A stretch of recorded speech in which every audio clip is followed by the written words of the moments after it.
Mummy and Colby read Queen Victoria's Bathing Machine. Words by Gloria Whelan, pictures by Nancy Carpenter. Queen Victoria's Bathing Machine.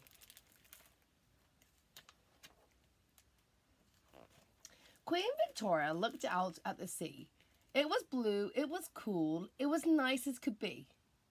The day was so hot, the sun was so bright, her petticoats itched and her corset was tight. She whispered a wish, it was only a whim. How grand it would be to go for a swim. Her lady-in-waiting collapsed on the floor. I've never heard such nonsense before. Impossible, she cried, it would be a disgrace to see more of the Queen than her hands and her face. How would she get from the beach to the water without showing more of herself than she ought to? The Queen sighed a sigh. I'll give up the notion. I'll never be allowed to enter the ocean. For how can I swim if I wear all my clothes? My petticoats and dresses, my shoes and my hose. They'd get drippy and slushy and soggy and sodden, and down I would sink right to the bottom. You see the dog, Colby? My dear lady, said Prince Albert, it is your wish to dabble and splatter and swim like a fish. There must be a way to transport you with ease while keeping the populace from glimpsing your knees. I'll give all my genius and all my attention to devise a device, to invent an invention. Look, there's her knees. It's Queen Victoria and her knees. Albert was learned. Albert was bright. Albert was nearly always right. He'd been everywhere from Denmark to Munich. He'd studied old wars, both Spartan and Punic. His knowledge of battles no one could fault. He'd read dozens of books on the catapult. It hurled heavy rocks into the air, chucking them easily from here to there. Victoria, dear, it might be romantic to be launched from your window into the Atlantic. Moving so quickly you never would show as much as a peak of your royal toe. But Albert, the English, you know how they shoot. Partridge and pheasants, mergansers and coot. Whatever is up in the air they bring down and roast it and toast it to a crispy brown. To have for their breakfast, to have with their tea. I'm sure you don't wish that to happen to me. Just after midnight, Albert sprang from the bed. A brilliant idea had come into his head.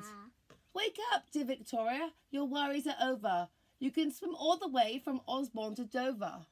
They waltzed, they mazurkade, they danced a polka or two, then collapsed on their bed with their nightcaps askew. First thing in the morning, Albert got busy. His imperial demands made everyone dizzy. I must have some wood. Quick, cut down a tree. Dig up some stones and send them to me. Get me a wheelwright, get me a mason. Victoria's splashing shan't be confined to a basin. Albert sawed lumber, he pounded some nails. He ordered 4 wheels, he laid down some stone rails. He constructed a room with nary a frown. He fashioned a porch with steps to climb down. When all was completed, it was fit for a queen. Victoria, I've made you a bathing machine.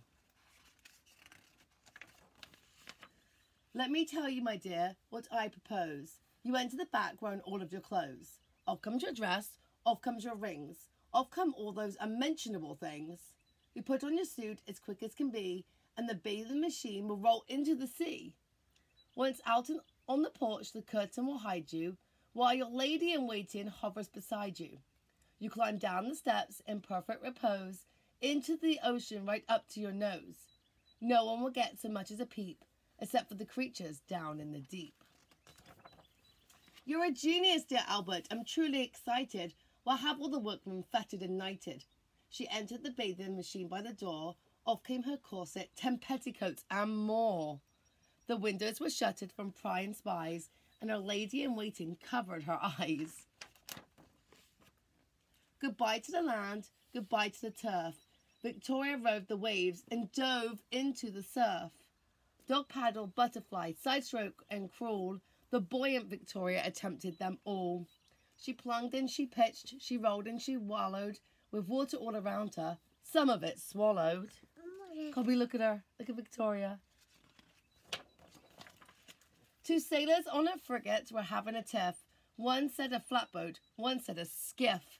It might be a schooner that had hoisted a sail. If it gets closer, we'll give it a hail. It's taken the shape of a soup tureen, belaying avast. I believe it's our queen. Wow, look at her having fun, Colby. Bubble, bubble, bubble. See the fish? Victoria, unaware of her subject's surprise, carried on with her watery exercise. Tuna and turtles and salmon and flounder tickled her toes and swam all around her. With a splash and a skitter and a final rinse, the grateful Victoria returned to her prince. And that was Queen Victoria's bathing machine.